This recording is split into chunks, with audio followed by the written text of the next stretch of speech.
A dívida nacional dos Estados Unidos está a aproximar-se dos 32 bilhões de dólares. Em maior ou menor grau, o Reino Unido, o Canadá e a Austrália têm os seus próprios problemas de endividamento, tal como a maioria das nações. Por que é que as nossas nações estão tão endividadas? Como é que o nosso mundo chegou a este atoleiro financeiro? E quanto a si, como está a sua situação? Está entre os muitos que vivem de salário em salário, temendo o que o futuro lhe reserva? Por todo o lado, a inflação está a apertar os orçamentos pessoais. Mas sabeis que o Deus da criação quer que prospereis? Não acredite na minha palavra. Acredite nas palavras de Jesus Cristo, tal como se encontram em João, 10º capítulo e versículo 10. O ladrão não vem senão para roubar, matar e destruir. Eu vim para que tenham vida e a tenham em abundância. Embora essa vida em abundância se aplique a muito mais do que a sua carteira, ela está certamente incluída. Então, como é que ele nos dá uma vida mais abundante? É apenas o perdão dos pecados ou há mais do que isso? No programa de hoje do O Mundo de Amanhã, vou dar-lhe uma lei de Deus que o afeta como indivíduo e as nossas nações como um todo. Também lhe vou oferecer aquele que é o nosso folheto menos oferecido. Por isso, não se esqueça de ter material de escrita disponível para anotar as nossas informações de contato. Fiquem atentos, pois voltarei já de seguida para falar de uma lei de Deus que contribui para uma vida mais abundante.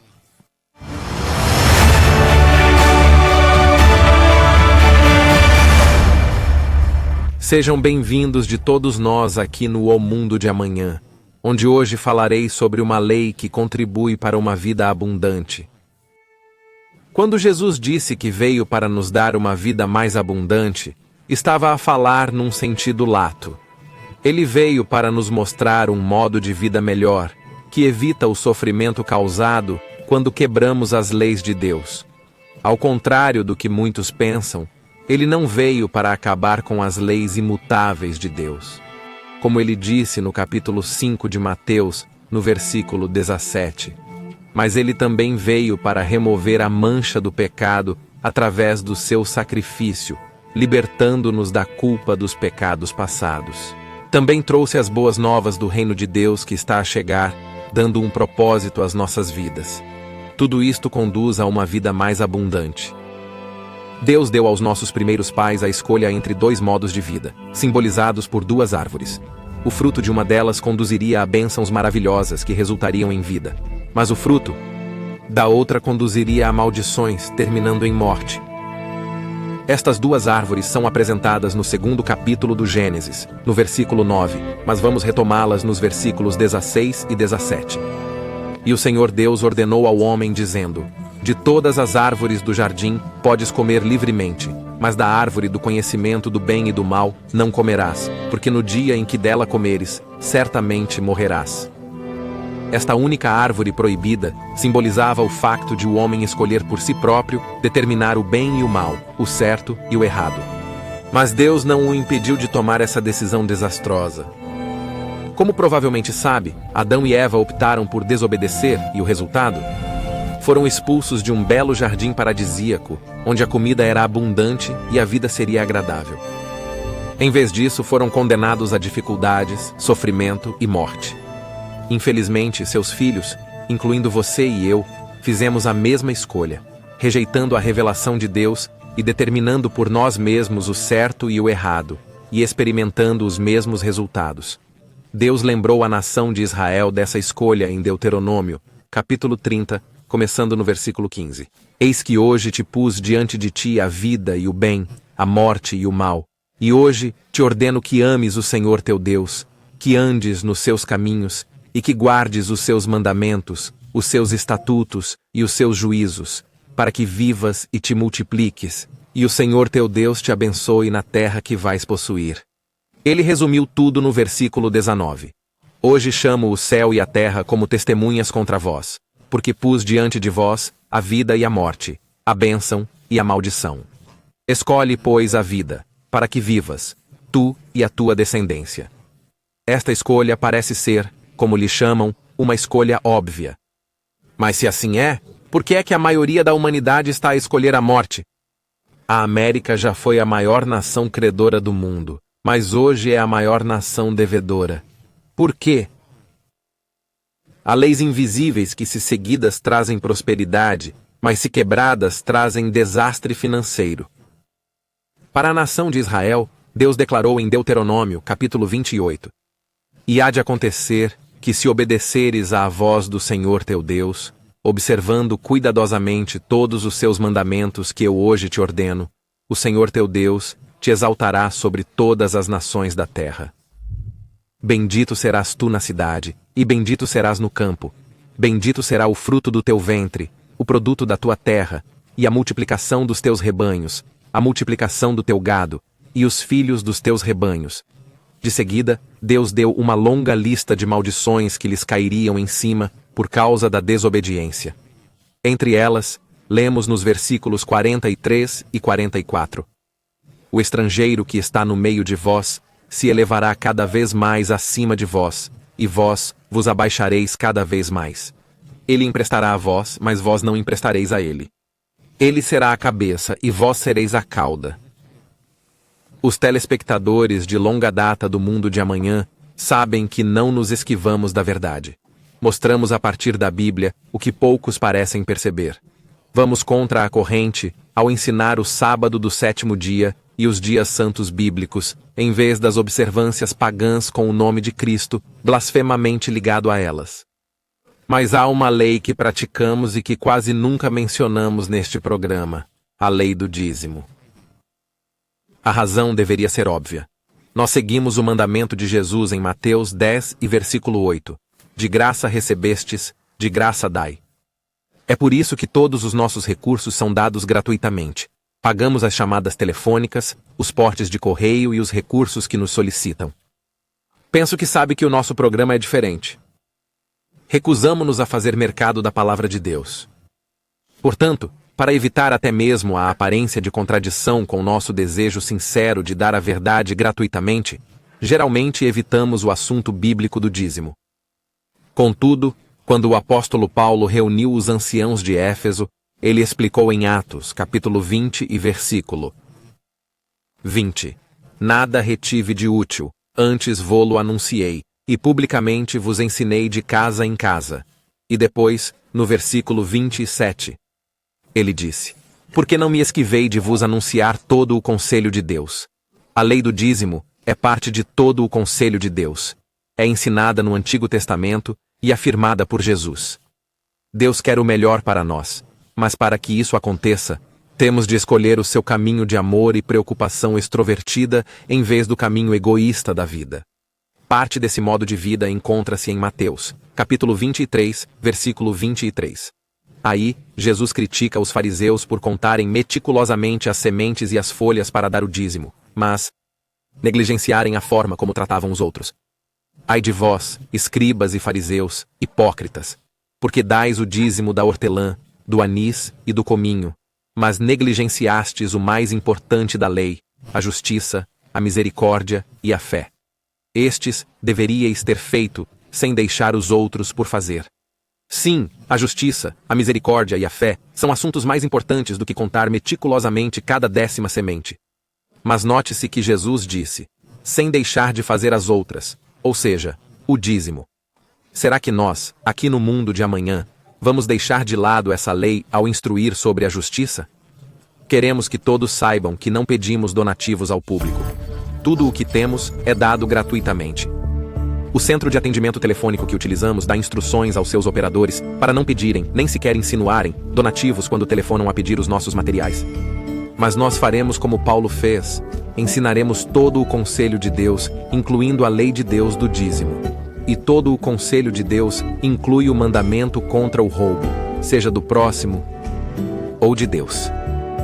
Como já vimos, nossos primeiros pais escolheram confiar em seu próprio julgamento, em vez de confiar no Criador. Vimos também que Deus propôs a Israel a mesma escolha, nos termos mais simples. A forma como escolheram teria resultados radicalmente diferentes, como se vê em Deuteronômio, capítulo 30, versículo 19. Os céus e a terra são hoje testemunhas contra vós, porque pus diante de vós a vida e a morte, a bênção e a maldição.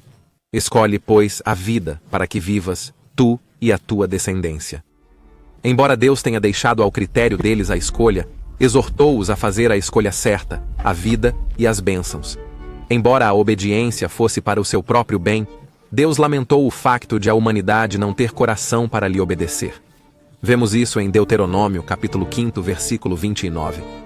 Oxalá tivessem tal coração em si, que me temessem e guardassem todos os meus mandamentos, para que bem lhes fosse a eles e a seus filhos para sempre. Os mandamentos a que ele se referia eram claramente os 10 mandamentos, pois estão listados logo antes dessa declaração. E um desses mandamentos diz: não roubarás. Ora, Tiago diz-nos que não devemos escolher quais os mandamentos a guardar e quais os que devemos ignorar. Ele se referiu claramente aos 10 mandamentos quando escreveu o seguinte, em Tiago, o 2º capítulo, começando no versículo 10. Porque qualquer que guardar toda a lei e tropeçar em um só ponto, será culpado de todos. Porque aquele que disse, não cometerás adultério, também disse, não matarás. Ora, se não cometeres adultério, mas matares, serás transgressor da lei. Assim falai e assim fazei, como aqueles que serão julgados pela lei da liberdade. Escolher a vida significa escolher o modo de vida revelado por Deus. Aqui no mundo de amanhã, ensinamos todo o conselho de Deus, que inclui todas as leis de Deus. Mas uma lei da qual raramente falamos ao público é a lei do dízimo. Isso porque queremos que todos saibam que não vendemos nossos materiais. Dependemos dos membros e colaboradores da Igreja Viva de Deus, que escolheram pessoalmente, por sua própria vontade, apoiar esta obra com os seus dízimos e ofertas. Mas como podemos, em boa consciência, não vos dizer, nossos telespectadores, se estão a pecar, quando Isaías nos ordena, em Isaías, capítulo 58, versículo 1, clama em alta voz, não te detenhas, levanta a tua voz como uma trombeta, conta ao meu povo a sua transgressão, e à casa de Jacó os seus pecados. E mais uma vez, um dos 10 mandamentos é, não roubarás. A maioria das pessoas compreende que não devemos roubar os nossos vizinhos. Mas será que roubar a Deus é um pecado menor? Demasiadas pessoas pensam, bem, Deus compreende. Sim, Ele compreende, caros amigos. Mas será que nós compreendemos? Malaquias pergunta no capítulo 3 e no versículo 8. Roubará o homem a Deus? Esta é uma pergunta bastante simples. Certamente que nunca o faríamos ou falo-íamos. Vamos continuar lendo. Mas vós roubastes-me. Mas vós dizeis, em que é que te roubamos? A resposta de Deus, nos dízimos e nas ofertas. Tal como naquela altura, hoje em dia as pessoas argumentam a volta das leis de Deus. Nunca é demais sublinhar que todos os nossos recursos são enviados gratuitamente. Pagamos a chamada telefônica, os portes de correio e os artigos específicos que nos pedem. E como todos os nossos espectadores de longa data sabem, não pedimos donativos. Isso não significa que deixamos de ensinar todo o conselho de Deus. Isso não significa que não clamamos em voz alta, e não poupamos e mostramos às nossas nações os nossos pecados. Isso não significa que ensinamos contra o roubo ao próximo, mas deixamos de ensinar o que significa roubar de Deus. Nós damos-vos a verdade, e vocês podem fazer com ela o que quiserem, mas exorto-vos vivamente a obedecer às leis de Deus, a todas elas. Mas só vós podeis determinar se dais o dízimo e onde o pagais. Estamos aqui não por causa de uma evolução cega, mas porque há um Deus no céu que criou todas as coisas. Este universo, este sistema solar, este maravilhoso planeta em que vivemos, incluindo o ar que respiramos, a água que bebemos, até mesmo a terra sob os nossos pés, são todos o resultado da criação de Deus. Devemos literalmente tudo a Ele. Como o rei David escreveu no Salmo 24 e versículo 1, ou como lemos no Salmo 50, versículos 10 a 12, pois todos os animais da floresta são meus, e o gado de 1000 colinas. Conheço todas as aves dos montes, e minhas são as feras do campo. Se eu tivesse fome, não tu diria, porque meu é o mundo e toda a sua plenitude. Tudo foi criado por Deus, devemos-lhe a nossa própria existência. Agora pensa. Se alugares um apartamento ou uma casa, tens de pagar ao senhorio. Não é uma questão de dar, mas de pagar pelo privilégio de viver na sua propriedade. Da mesma forma, Deus dá-nos uma bela casa, mas Ordena-nos que paguemos 10% pela nossa alimentação, abrigo, vestuário e luxos. Independentemente de sermos ricos ou pobres, a percentagem é a mesma. Se pensarmos bem, é um bom negócio. Mas pense mais um pouco. Deus, e só Deus, tem o poder de prolongar as nossas vidas para a eternidade. Mas Ele diz-nos que temos de escolher o seu caminho, não o nosso. No entanto, não é apenas a vida eterna que Ele oferece. Ele oferece-nos uma vida melhor hoje, bênçãos de todos os tipos, em vez de maldições. Como lemos em Deuteronômio 30 e no versículo 19, hoje chamo os céus e a terra por testemunhas contra ti, porque te pus diante de ti a vida e a morte, a bênção e a maldição. Escolhe, pois, a vida para que vivas, tu e a tua descendência. Como lemos anteriormente, Jesus declarou: Eu vim para que tenham vida e a tenham em abundância. E o apóstolo João escreveu na sua terceira carta, no versículo 2: Sim, Deus quer que prosperemos. Ele quer que obedeçamos a todas as suas leis, porque sabe que esse é o caminho para as bênçãos nesta vida e, por fim, para a vida eterna. Deus dá-nos tempo nesta terra para escolhermos a árvore da vida, o seu caminho revelado de amor e preocupação extrovertida, em vez da árvore do conhecimento do bem e do mal, que é o caminho da razão humana dirigida por Satanás, o diabo. Um jovem rico veio um dia ter com Jesus com uma questão importante. Lemos isso em Mateus 19 e no versículo 16. Bom mestre, que hei de fazer para ter a vida eterna? Jesus respondeu-lhe dizendo-lhe que guardasse os mandamentos. O jovem perguntou quais, e Jesus respondeu enumerando vários dos 10 mandamentos, incluindo a proibição de roubar. Continuando no versículo 20, o jovem disse-lhe: Tudo isto tenho guardado desde a minha juventude. Que me falta ainda? Foi então que Jesus chegou ao cerne do problema daquele homem. Ele estava a violar o espírito do primeiro mandamento, porque a sua riqueza estava a ser colocada à frente de Deus, e estava a quebrar o espírito ou a intenção do 10º mandamento contra a cobiça. Isto tornou-se evidente quando Jesus lhe disse para vender tudo o que tinha e dar aos pobres. Compreendam que isto não é uma ordem para toda a gente. Só quem confia nas suas riquezas é que não confia em Deus, como mostra o relato paralelo que se encontra no capítulo 10 de Marcos e no versículo 24. E os discípulos ficaram admirados com as suas palavras. Mas Jesus, respondendo, disse-lhes: Filhos, quão difícil é para os que confiam nas riquezas entrar no reino de Deus. Toda a Bíblia mostra que Deus não é contra a sua prosperidade. E de facto, Deus promete abençoar aqueles que obedecem ao seu mandamento sobre o dízimo. E eu vou mostrar-vos isso na última parte deste programa, mas por favor não entendam mal.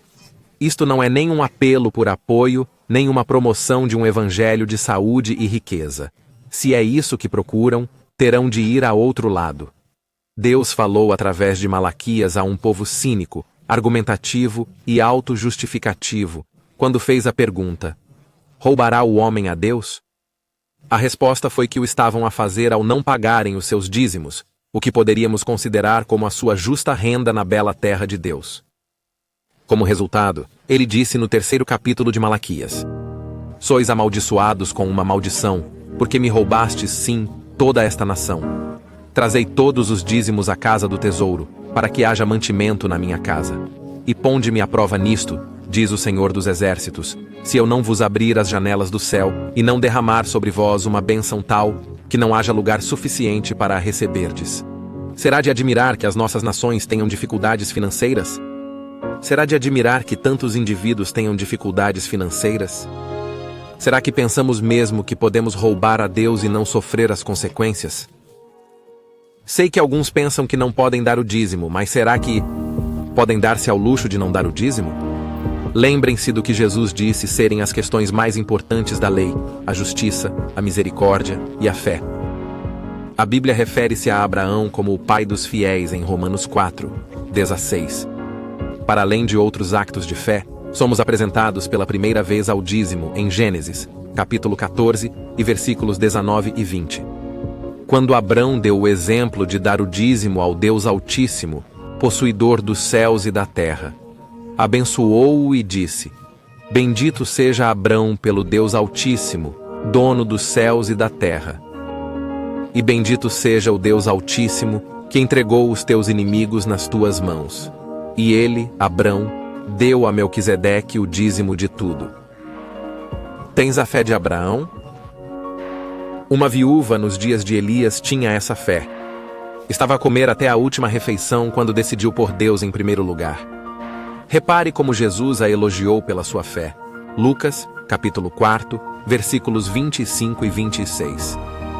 Em verdade vos digo que muitas viúvas havia em Israel nos dias de Elias, quando o céu se fechou por 3 anos e 6 meses, e houve grande fome em toda a terra. Mas a nenhuma delas foi Elias enviado, exceto a Sarepta e a região de Sidônia, a uma mulher viúva. Podem ler esta inspiradora história de fé em Reis, no capítulo 17. Espero que o façam. 1 Reis, capítulo 17.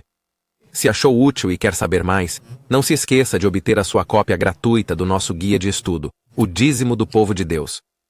Basta clicar no link na descrição ou ir para omundodeamanha.org. Nós, aqui no Mundo de Amanhã, queremos ajudá-lo a compreender o seu mundo através das páginas da Bíblia. Carreguem no sino para não perderem outro vídeo. Obrigado por assistir. Até a próxima.